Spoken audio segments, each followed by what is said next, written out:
Sir, Mansi Pathare, या या या वसा वसा. कसे आहात सर? मी एकदम उत्तम आहे. तू आज शाळेकडे कशी काय आलीस? माझ्या मुलाच्या ऍडमिशन साठी आले. ऍडमिशन झालंय. जे काही किरकोळ फॉर्मॅलिटीज आहेत ते हे आणि ओम करतायत. वा वा वा वा. ठरवूनच ही शाळा निवडली सर. म्हटलं ज्या संस्कारात ज्या शिस्तीत आपण वाढलो तेच संस्कार तीच शिस्त आपल्या मुलांना सुद्धा मिळाली पाहिजे.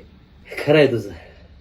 पण आता संस्कार करणं, शिस्त लावणं हे काही शिक्षकांचं काम राहिलेलं नाही. म्हणजे एखादा मुलगा चुकला, बेशिस्त वागला, गचाळ वागला म्हणून धपाटा देता येत नाही. एखाद्याने अभ्यास नाही केला, चुकीचा काही वागला म्हणून ओरडायचं नाही. अगदी परीक्षेत कॉपी केली किंवा चोरी जरी केली तरी काही बोलायचं नाही, पालकांच्या हवाली करायचं. आता विद्यार्थीच काही काही वर्गातच शिक्षकांना शिव्या घालतात, मारतातही.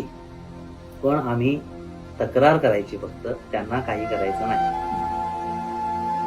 अगं चुकांचं जाऊ देत. एखादा विद्यार्थी परीक्षेत नंबरात आला, काही स्पर्धा जिंकून आला, काही छान उत्तम काम करून आला तर कौतुकानं त्याच्या पाठीवर हात ठेवायची सुद्धा भीती वाटते आता. मग शिक्षकांची आता कामं काय? जनगणना, BLO ची कामं, निवडणुकांची कामं. आणि शिक्षण मंत्री बदलला की त्याच्या मनात येईल ते तो सगळं शिक्षकांच्यावर थोपवतो. बसा ट्रेनिंगा करत. असो, बरं चला, तासाची वेळ झाली.